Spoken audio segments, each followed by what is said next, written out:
Marcus wiped the sweat from his forehead as he locked up the small auto repair shop. Another 14-hour day fixing broken-down cars in the worst part of the city. The neon signs flickered overhead, casting strange shadows on the cracked pavement. He was tired, hungry, and all he wanted was to get home to his tiny apartment above the Chinese restaurant. That's when he heard it. A soft mewing sound coming from the alley behind his shop. Marcus paused, keys in hand. He'd always had a soft spot for animals, even though his landlord strictly forbade pets. The sound came again, weaker this time.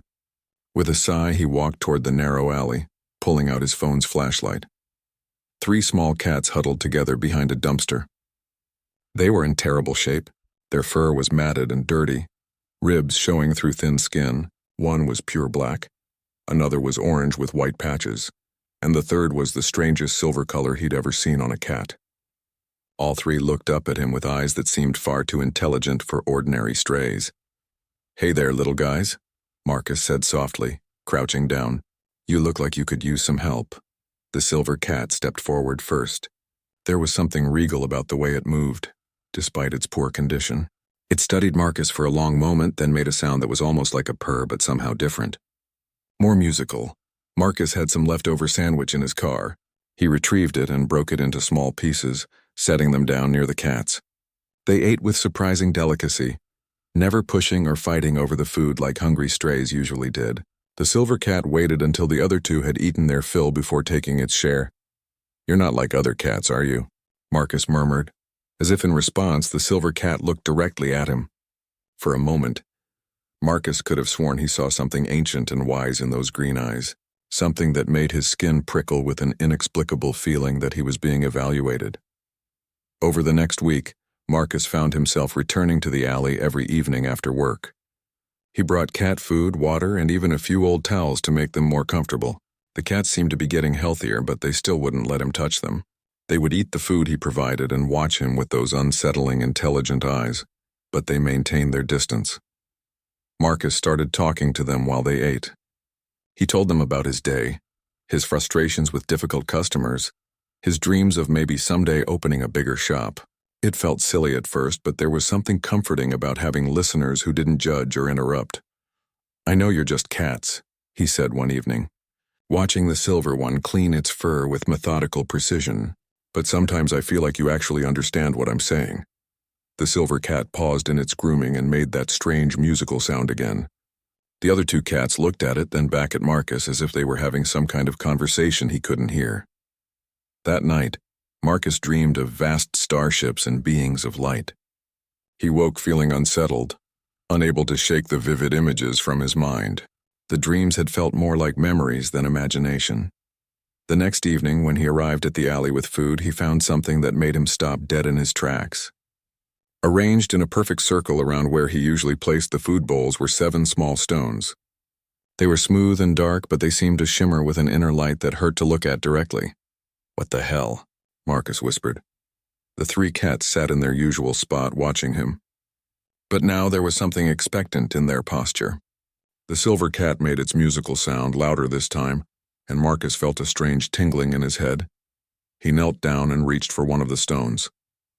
The moment his fingers touched it, images flooded his mind. Vast space battles, planets burning, ships the size of cities fleeing through the darkness between stars, and through it all, beings that looked almost human but moved with grace that no human could match. Marcus jerked his hand back, gasping. The images faded, but the knowledge remained. These weren't ordinary stones. They weren't from Earth. "You're not cats," he said, his voice barely a whisper. The silver cat stood and walked toward him. With each step, its form seemed to shimmer and change. The matted fur became sleek and lustrous. The thin frame filled out with hidden strength. And the eyes began to glow with soft green light. Marcus should have run. Every instinct told him to get away from whatever was happening. But he found himself frozen, mesmerized by the transformation taking place before him. The cat was now close enough to touch. It looked up at him and spoke, not with its mouth but directly into his mind. "You have shown us kindness when we had nothing to offer in return. You have fed us and sheltered us without asking for payment or recognition. This is not common among the species we have encountered." Marcus's mouth opened and closed, but no sound came out. The cat continued, its mental voice warm but tinged with sadness. We are not what we appear to be. We are refugees from a war that spans galaxies. Our ship was damaged, and we crashed on your world in these forms to avoid detection by those who hunt us. The other two cats had also begun to change, their forms becoming more defined, more obviously not entirely feline. Marcus could see hints of something else beneath their disguises, something humanoid but distinctly alien. You're aliens, Marcus managed to croak. Yes, and we have been searching for something that was lost when our ship crashed, something vital to the survival of not just our people, but many worlds. The silver cat padded closer until it was almost touching Marcus's leg. We have watched you, Marcus Chen. We have seen your character. We have a choice to make, and it will determine the fate of billions of lives. Marcus felt his world tilting. Yesterday, his biggest concern was a difficult transmission rebuild. Now he was talking telepathically with alien refugees in an alley behind his auto shop. What kind of choice? He whispered. The silver cat's eyes grew brighter, and Marcus felt the weight of cosmic significance settling on his shoulders like a heavy cloak. Whether to trust a human with the location of the most powerful being in our galaxy, the Dragon Queen of Zephyria. She is here on your world, and she doesn't yet know who she truly is. Marcus stared at the three beings that had once appeared to be ordinary stray cats. The silver one, who seemed to be their leader, maintained eye contact while the other two flanked it protectively. The alley suddenly felt too small, too ordinary for a conversation that involved the fate of billions of lives. A Dragon Queen, Marcus repeated slowly, here on Earth. Her name is Zarathul Nightwhisper, the silver being explained, its mental voice carrying traces of reverence and fear. She is the last of the Zephyrian royal bloodline. When our home system fell to the Void Hunters, she was sent away as a child for her protection. Marcus rubbed his temples, trying to process information that seemed too vast for his mind to hold. The Void Hunters? The orange and white being stepped forward, its form now clearly more humanoid, though still maintaining some feline characteristics. They consume entire star systems, leaving nothing but empty space behind.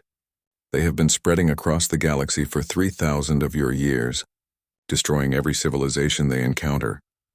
But they cannot consume the Dragon Queen, the black being added, its mental voice deeper, more ominous. Her bloodline carries the genetic key to an ancient weapon system, a network of devices left by the first builders scattered across the galaxy. Only she can activate them. Marcus felt a chill run down his spine. And she's here? On Earth? How do you know? The silver being, who Marcus had started thinking of as the leader, moved closer. Because we were her guardians. We were assigned to protect her and help her find her way back to her true nature, when the time came. But our ship was attacked as we entered your solar system. In the crash, she was separated from us. We managed to maintain minimal contact through quantum resonance, the leader continued.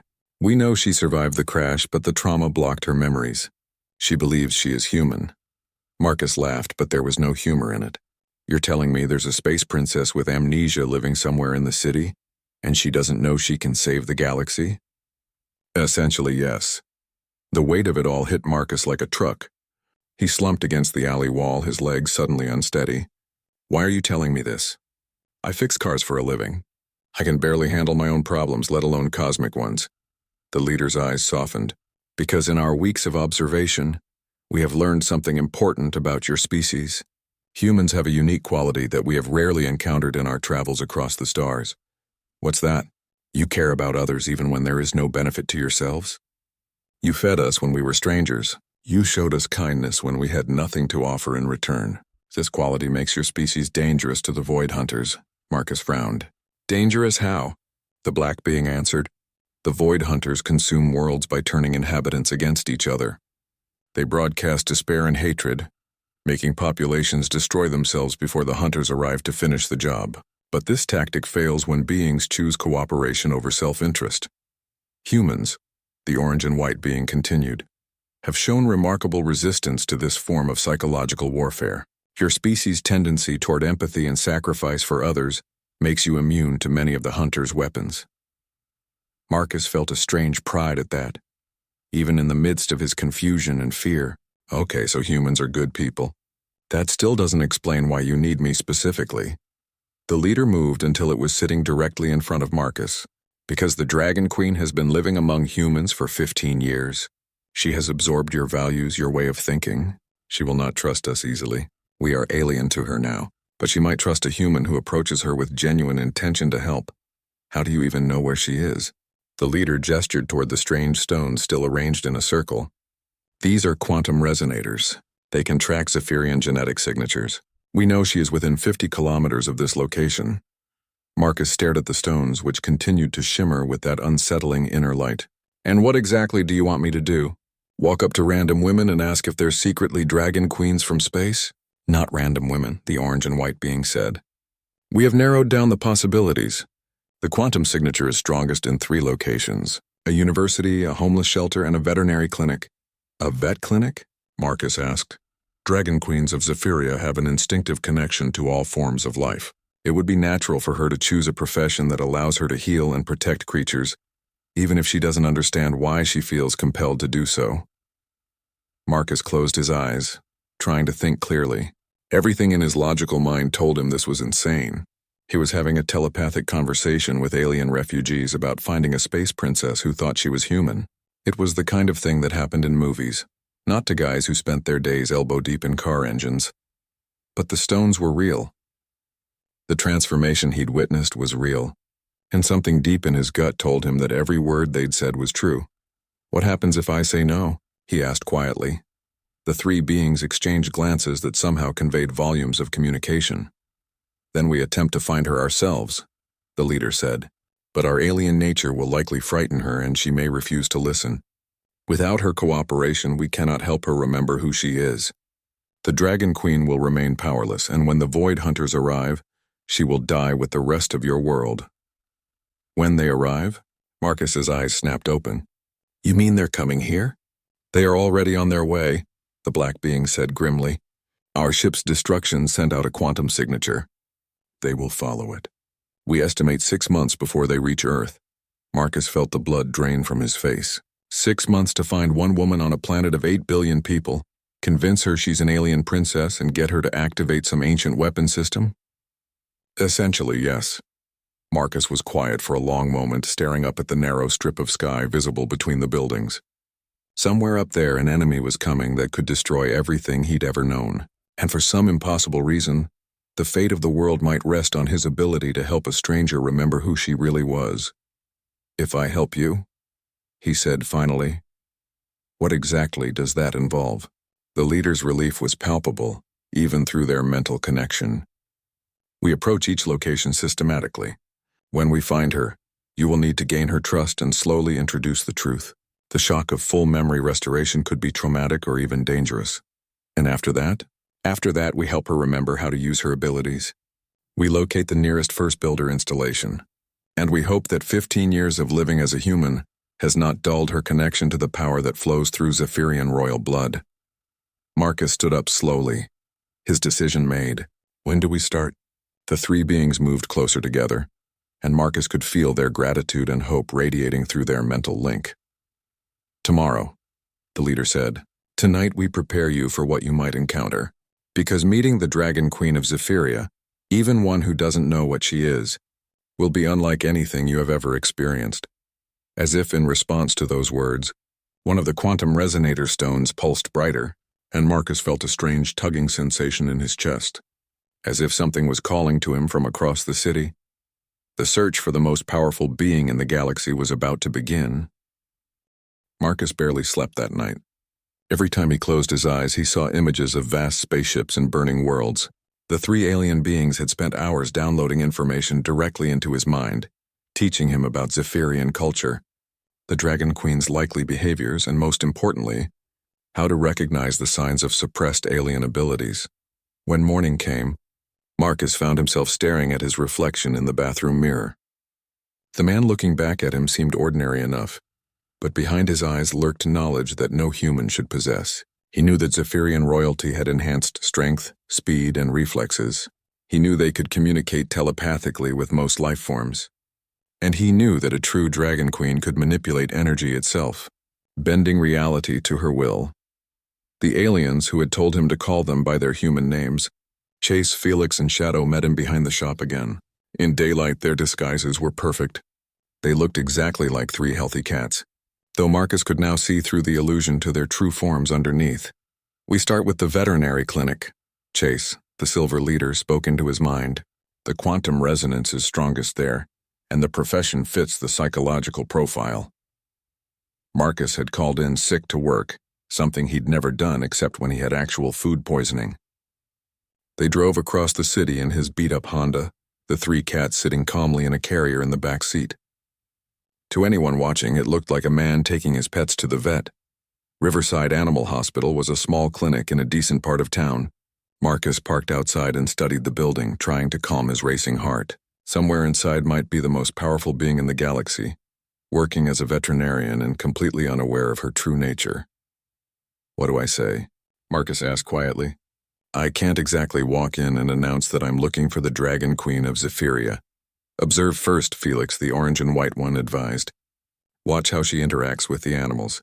A true Dragon Queen will display an unusual connection with all living creatures." Marcus picked up the carrier and walked into the clinic.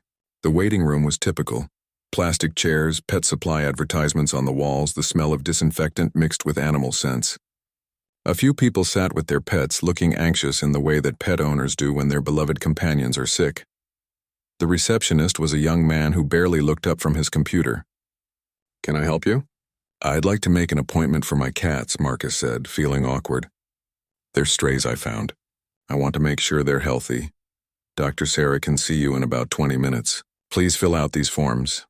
Marcus took the clipboard and sat down, pretending to fill out paperwork while actually scanning the room. Through an open door, he could hear someone talking in a soothing voice to what sounded like a very distressed dog. "It's okay, buddy. I know you're scared, but you're safe now. Nobody's going to hurt you anymore."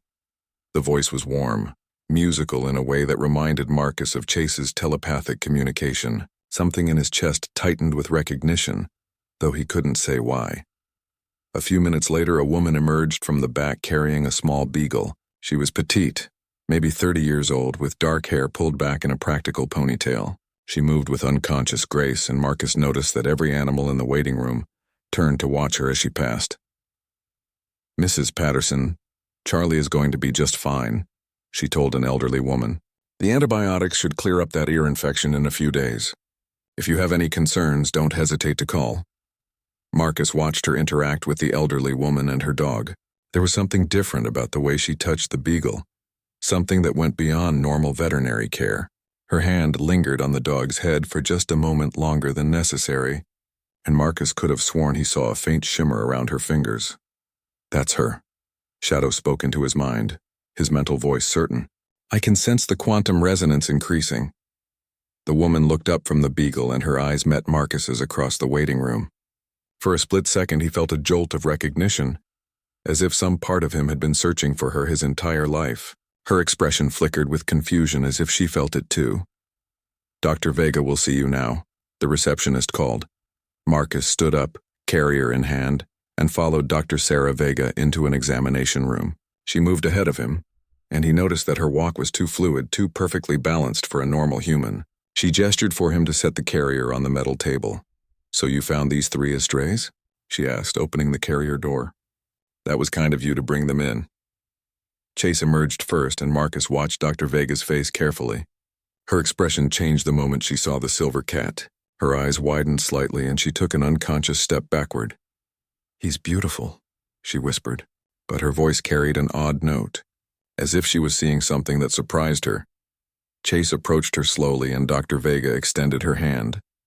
The moment her fingers touched his fur, she gasped and jerked her hand back. "Did he scratch you?"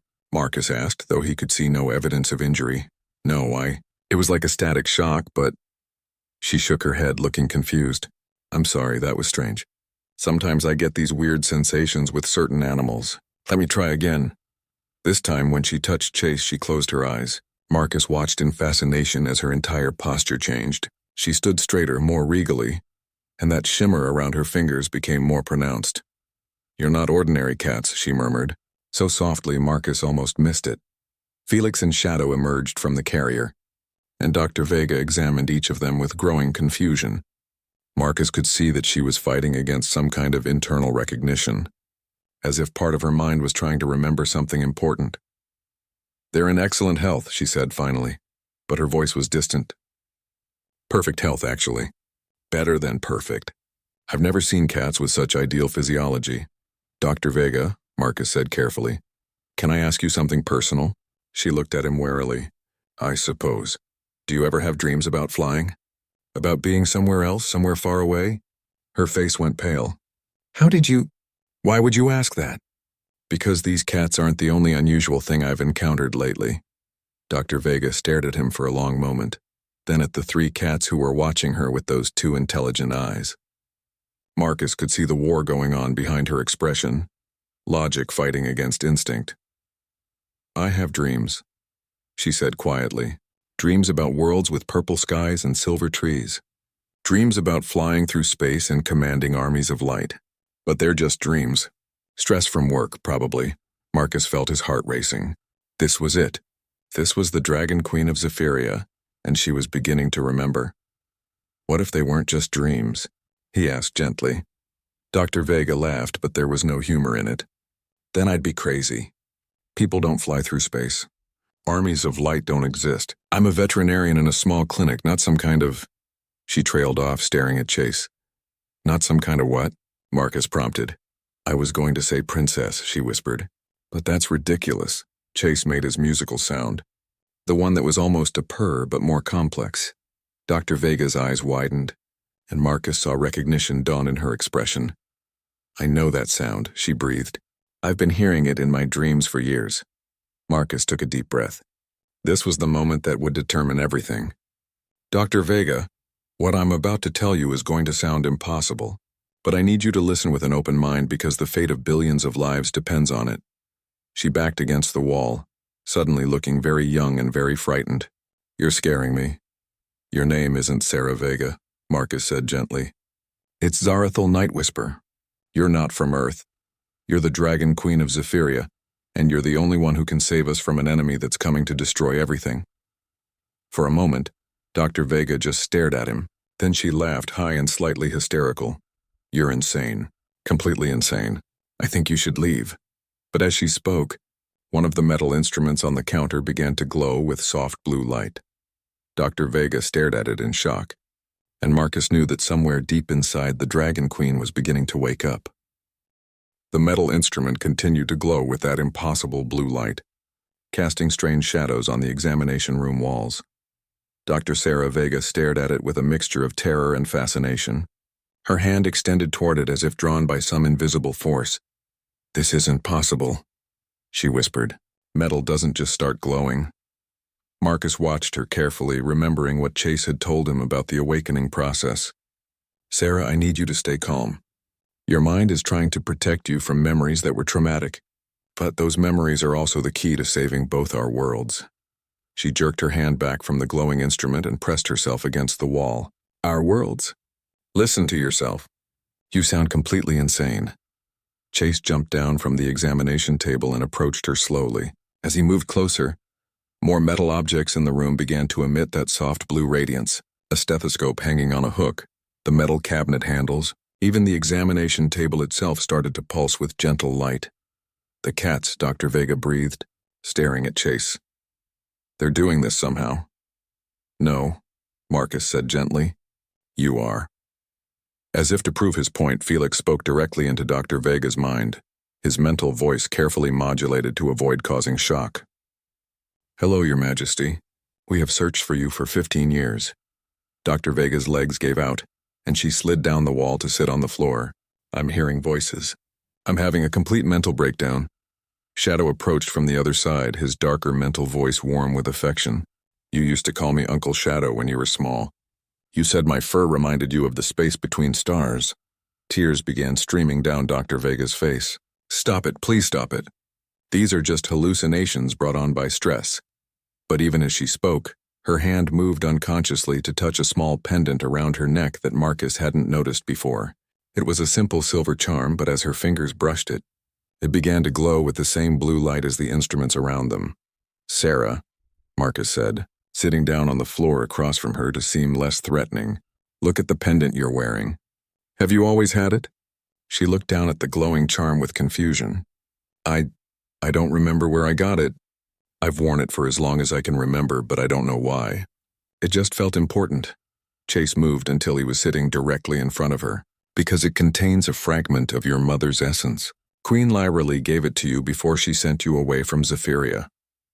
My mother died when I was young, Dr. Vega said automatically, but uncertainty flickered in her voice. Yes, Chase said gently, but not the way you remember. She died defending our world from the Void Hunters. She gave her life to ensure your escape. The pendant around Dr. Vega's neck pulsed brighter, and suddenly the room filled with images that only she could see. Marcus watched her eyes widen as visions of her true past played out before her. Purple skies, she whispered. Silver trees that sang in the wind. A palace made of crystal and starlight. Your home, Felix confirmed. The capital city of Zephyria Prime. More memories surfaced, and with them came changes in Dr. Vega's appearance. Her posture straightened, becoming more regal. Her movements became more fluid, more graceful. Most dramatically, her brown eyes began to shift color, taking on a deep violet hue. I remember. Flying, she said, wonder creeping into her voice. Not in a ship, but actually flying. Moving between the towers of the Crystal City like I was swimming through air. Dragon Queens of Zephyria can manipulate gravitational fields, Shadow explained. Flight is as natural to you as walking. Dr. Vega stood up slowly, and Marcus noticed that her feet barely seemed to touch the ground. She was unconsciously hovering a few inches above the floor. The animals, she said suddenly. I've always been able to understand them. Not just their body language, but their actual thoughts and feelings. I thought everyone could do that. Most Zephyrians can communicate telepathically with animals, Chase said. But a true Dragon Queen can communicate with all forms of life. Marcus watched the transformation taking place before him with fascination and growing hope. This was really happening. The Dragon Queen was remembering who she was, but then Dr. Vega's expression darkened as more painful memories surfaced. The fire, she whispered. I remember fire in the sky, ships burning, people screaming. Her violet eyes filled with tears. Everyone I loved died. Not everyone, Felix said softly. We survived. We have spent 15 years searching for you because you are the key to ensuring that what happened to Zephyria never happens again. How? She asked, and Marcus heard the change in her voice. There was authority there now, command. This was no longer Dr. Sarah Vega speaking. This was Zarathul Nightwhisper, Dragon Queen of Zephyria. Chase looked at Marcus and he felt their silent communication. This was the moment when everything would either fall into place or fall apart completely. There are weapons, Marcus said, ancient weapons left by beings called the First Builders.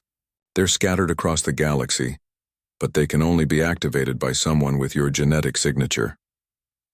Zarathul closed her eyes, and Marcus could feel power radiating from her like heat from a furnace. When she opened them again, they blazed with inner fire. I can sense them, she said, her voice carrying harmonics that made the air itself vibrate. Dormant installations waiting for activation. There's one close, very close. Where? Marcus asked. She turned toward the window, looking out at the city with eyes that could now see far beyond normal human perception. Underground. Beneath the old subway tunnels. It's been sleeping for millennia, waiting for the bloodline to return. A new voice entered their mental conversation, sharp and urgent. It was Chase, but his tone carried alarm.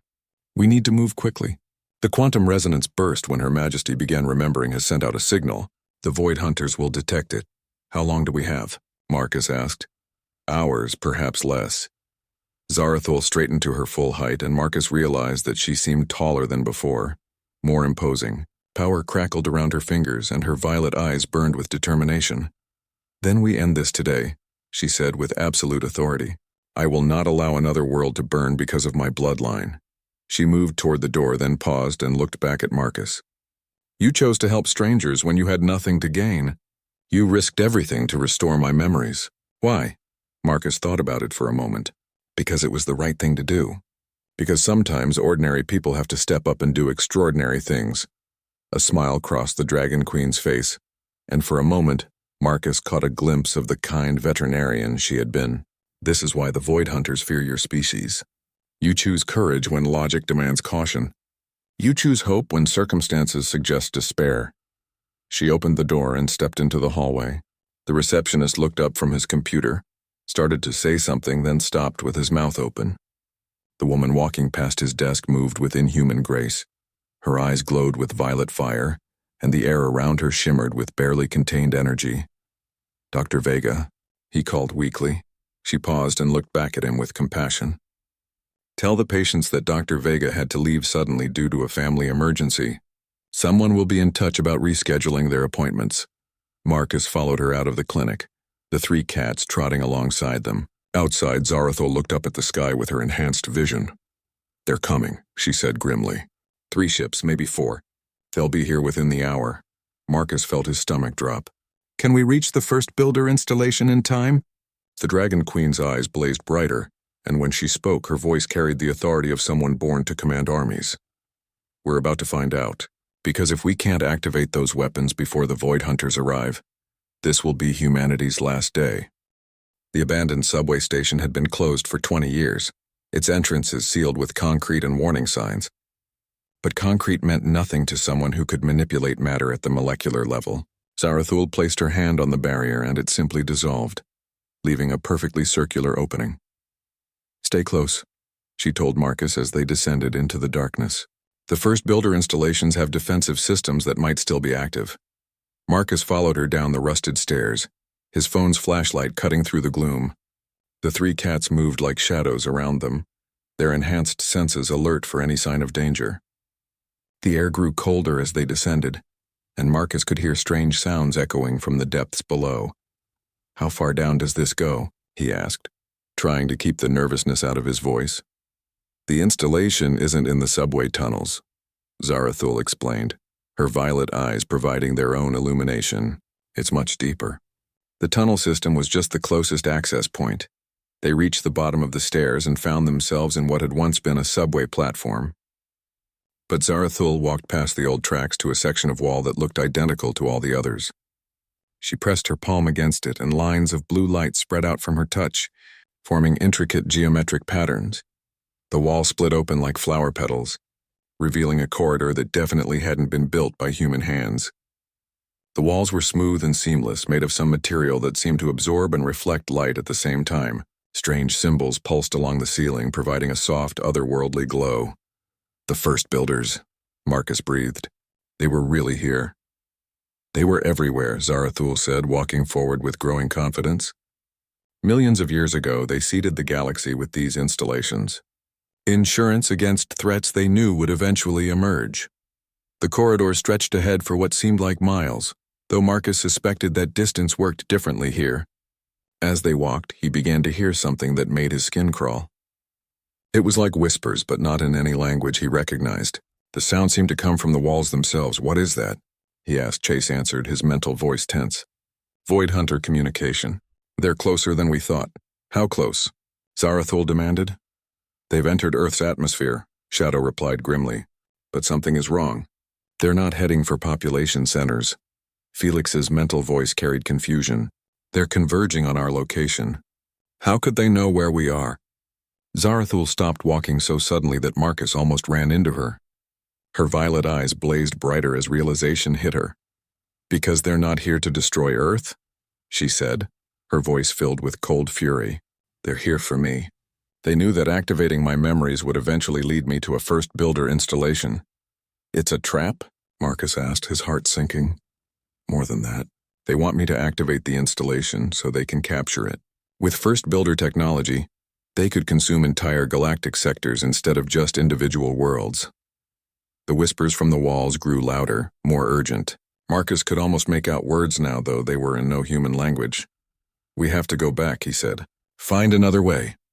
"There is no other way," Zarathul replied. "And even if there was, we don't have time. They'll be down here within minutes." She began walking again, but faster now, almost running. The corridor opened into a vast chamber that took Marcus's breath away.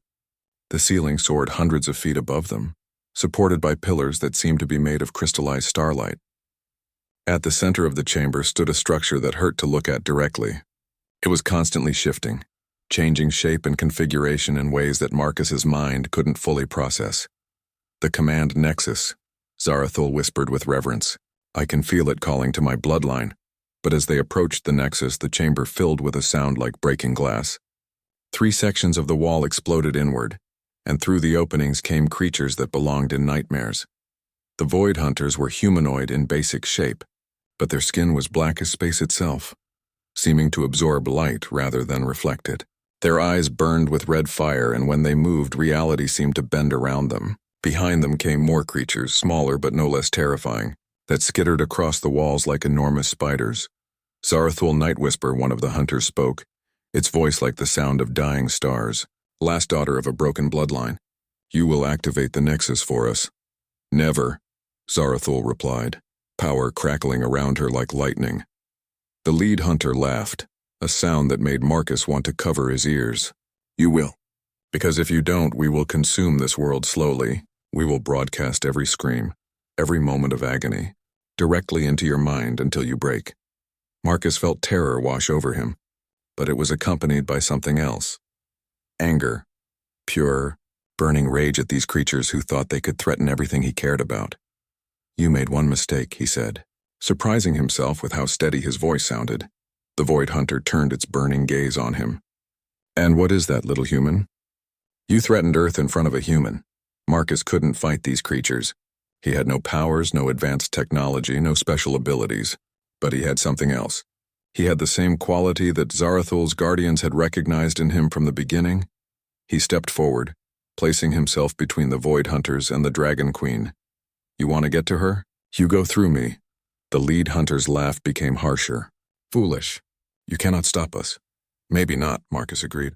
But I can slow you down. Chase, Felix, and Shadow moved to flank him, their disguises falling away completely to reveal their true forms. They were beautiful and terrifying, beings of light and energy that had crossed the galaxy to protect their queen. And we will die before we let you harm her, Chase declared. Zarathul stared at Marcus with something like wonder. You're willing to sacrifice your life for someone you met an hour ago?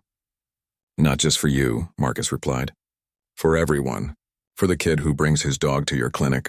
For the elderly woman with the beagle. For every person on Earth who deserves a chance to live. The Dragon Queen's eyes blazed brighter than Marcus had ever seen them. When she spoke, her voice carried the power of solar winds and the authority of someone born to rule star systems. This is what you never understood about the species you hunt, she told the Void Hunters. Some beings choose to stand together instead of falling apart. Some choose courage over survival. She raised her hands and the command nexus behind her began to respond. Lines of golden light spread across its surface and the air itself started to sing with harmonics that made reality vibrate. You want the first builder weapons? Zarathul asked, her voice now carrying enough power to shatter stone. Then take them. But instead of activating the nexus for the Void Hunter's benefit, she did something else entirely. She linked her consciousness directly to Marcus, to her 3 guardians, and through them to every living thing on Earth. What are you doing? The lead hunter demanded, its confidence finally wavering. Zarathul smiled, and it was beautiful and terrible. I'm showing you what happens when you threaten a world protected by humans. The nexus erupted with light that was no longer just golden, but shot through with brilliant blue. The color of Earth's skies, of human hope, of the stubborn refusal to give up even when facing impossible odds. The Void Hunters screamed as the light washed over them, not destroying them, but doing something worse. It showed them every act of kindness they had tried to eliminate, every moment of courage they had tried to crush, every choice to help others that they had sought to prevent. Impossible, the lead hunter gasped. The Nexus responds only to genetic command codes. It does, Zarathul agreed. But the weapons it controls respond to something else entirely. They respond to the will to protect others, regardless of the cost. The chamber filled with new light as the first builder installation fully awakened, not as a weapon of destruction, but as something the ancient builders had always intended it to be. A guardian system for species that chose hope over despair, courage over fear, and unity over division. The battle for Earth was about to begin, but for the first time since the Void Hunters had started their conquest of the galaxy, they were the ones who should be afraid. The first builder installation responded to Zarathul's command with power that made the air itself sing. Golden and blue light erupted from the Nexus, spreading through the chamber and beyond, racing through underground tunnels that Marcus hadn't even known existed. The light was alive, intelligent, seeking out every void hunter on Earth with relentless determination. The lead void hunter staggered backward as waves of energy washed over it. "This is not possible. We studied your species. We know your weaknesses." "You studied our history," Zarathul replied, her voice now harmonizing with the Nexus's power. "But you never understood our nature." Marcus felt the energy flowing through him, connecting him to something vast and ancient. Through the link, he could sense the other void hunter ships in Earth's atmosphere, and their confusion as their usual tactics failed completely. The hunters had expected to find a divided world, populations turning against each other in fear and desperation. Instead, they found something they had never encountered before. Every major city on Earth was experiencing the same phenomenon. People were spontaneously organizing to help each other. Strangers were opening their homes to families fleeing the mysterious lights in the sky. Emergency responders were working beyond the limits of human endurance to ensure everyone was safe. "Your psychological warfare doesn't work on us," Marcus realized, speaking the truth as it flowed through him from the Nexus. "Humans don't break apart when faced with extinction. We come together." Through the installation's sensors, he could see what was happening around the globe. In Tokyo, an entire apartment building was sharing their food with neighbors. In London, teenagers were helping elderly people evacuate to safety. In New York, strangers were forming protective circles around children in the streets. The smaller void hunter creatures that had been skittering along the walls began to fade, becoming translucent. Their existence depended on fear and hatred, emotions that were becoming increasingly rare as the First Builder network spread its influence. "Impossible," the lead hunter repeated, but its voice was weaker now. "Every species breaks when faced with annihilation." "Not this one," Zarathul said, and her smile was fierce with pride. "This species chooses to hope even when hope seems foolish. They choose to help even when helping puts them in danger." Chase, Felix, and Shadow had moved closer to Marcus, and through their connection he could feel their amazement. In all their travels across the galaxy, they had never encountered anything like humanity's response to the Void Hunter invasion. The Nexus pulsed brighter, and suddenly Marcus could see beyond Earth's atmosphere.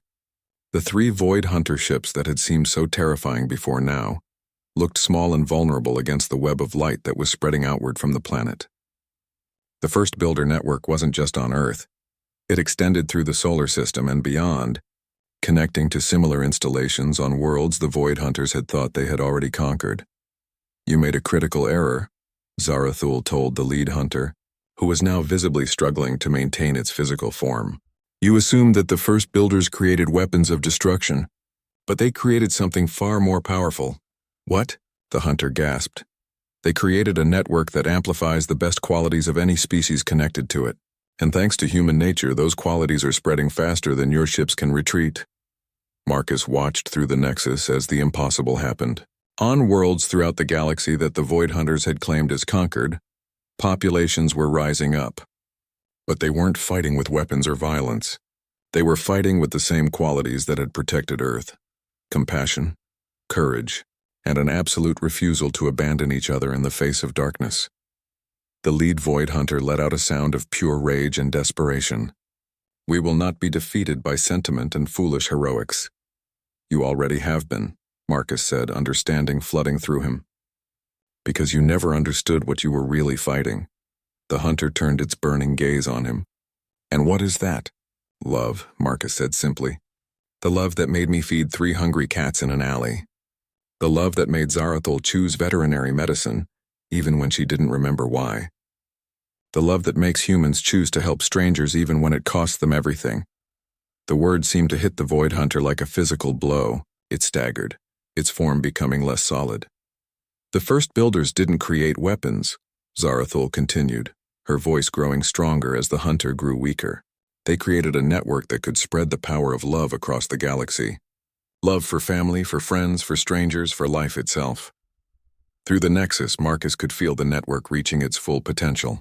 Across thousands of worlds, beings who had forgotten how to hope were remembering. Species that had been enslaved were breaking their chains not through violence, but through the simple act of choosing to care for each other, more than they feared their oppressors. The smaller Void Hunter creatures had completely faded away now, unable to exist in an environment so saturated with compassion and hope. The lead hunter was barely maintaining its physical form, its dark surface flickering like a dying flame. "This cannot be our end," it said, its voice now barely a whisper. "We have consumed galaxies. And now you'll learn to create instead of consume," Zarathul said, her tone gentler now. "Because that's what love does.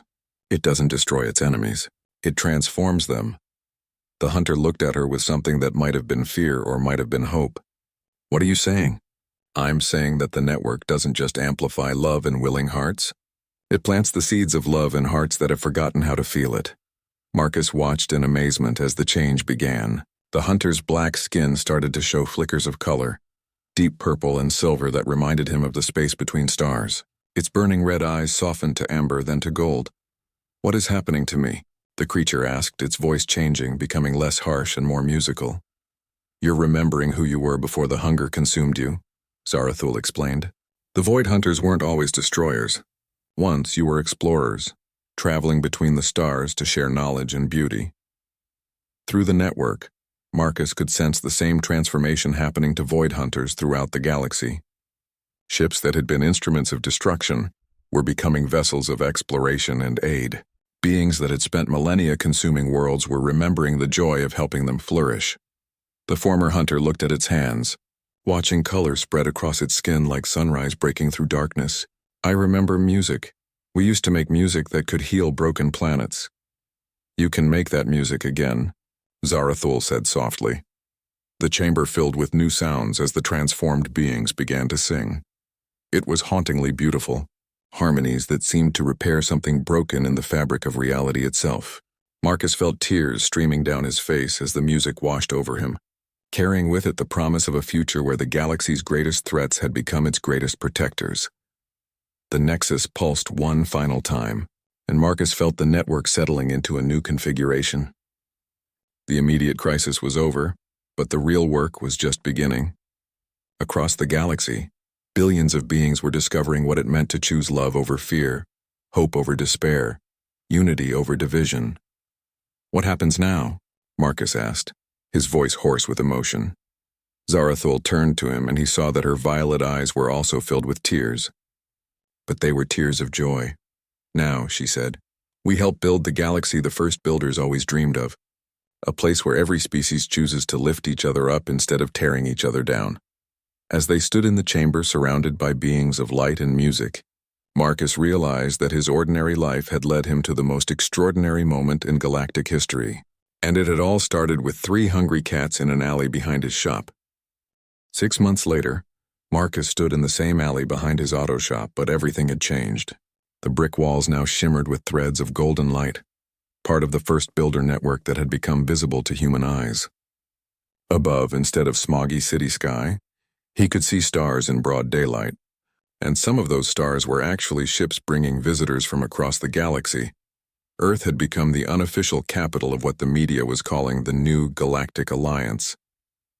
Representatives from thousands of worlds came to study the phenomenon that had started here, how a species could choose love over fear so completely that it transformed their enemies into allies.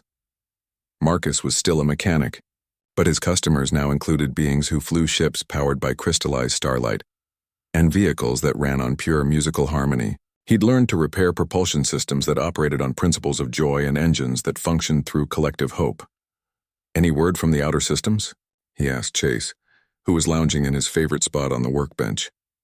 The cat still maintained his feline appearance most of the time, though now Marcus could see through to his true form whenever he wanted. "The former Void Hunter fleets have finished helping rebuild the Andromeda colonies," Chase replied, his mental voice warm with satisfaction. "They're requesting permission to start a music academy on Proxima 7. Marcus smiled as he tightened a bolt on what looked like a normal car engine, but was actually a miniature fusion reactor. His auto shop had become an unofficial embassy, a place where beings from all over the galaxy could come to understand how humans worked.